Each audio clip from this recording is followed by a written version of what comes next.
King of fruits அப்படின்னு சொல்லக்கூடிய mango பற்றி தான் இந்த வீடியோவில் நம்ம பார்க்க போகிறோம். இது பாடி ஹீட்டை ப்ரொடியூஸ் பண்ணதானோ நிறையா கொஷின் இருக்குது. ஸோ அதை பற்றியும் பார்க்கலாம். ஃபர்ஸ்ட் மேங்கோவில் என்னென்ன இருக்குது அப்படின்னா விட்டமின் ஏ அண்ட் சி இதில் ரொம்பவே நிறையா இருக்குது. அண்ட் இது ஆன்டி ஆக்சிடென்ட்ஸோடு இருக்குது. அண்ட் இது ஸ்கின்னை வந்து ரொம்பவே ஷைனிங்காக வச்சுக்குது. அது மட்டும் இல்லாமல் டைஜஸ்டிவ் சிஸ்டம் அண்ட் நர்வியஸ் சிஸ்டமை ரொம்ப கேர்ஃபுல்லாக பார்த்துக்குது. மற்ற டிசீஸை தவிர்க்கிறதுக்கு நமக்கு இம்யூனிட்டி அப்படின்ற ஒரு பவரை இன்க்ரீஸ் பண்ணுது. அது மட்டும் இல்லாமல் கேன்சர் செல்ஸை வந்து இது உள்ளே போய் கொள்ளுது. அண்ட் இது சயின்டிஃபிக்கலி ப்ரூவன்.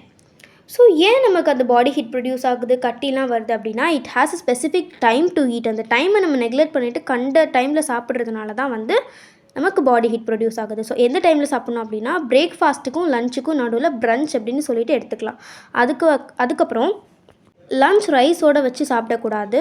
அது மட்டும் இல்லாமல் டின்னரோடு வச்சு சாப்பிடவே கூடாது. இது ரெண்டுமே வந்து ரொம்ப கெட்டது. முடிஞ்ச அளவுக்கு பாட்டில் பேக்டு மேங்கோ ஜூஸஸை குடிக்காமல் இருந்துக்கோங்க. அண்ட் வெளியிருந்து மேங்கோவை வாங்கிட்டு வந்ததுக்கப்புறம் ஒரு பாத்திரத்தில் தண்ணி ஊற்றி 2 hours வரைக்கும் அந்த மேங்கோவை வாஷ் பண்ணிக்கோங்க.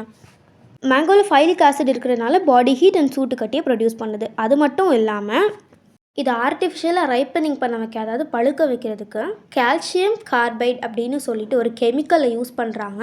இது நம்ம வாட்டரில் வாஷ் பண்ணால் ஒரு 100ல் ஒரு 30% வந்து அதை கம்மியாக்கலான்னு சொல்கிறாங்க.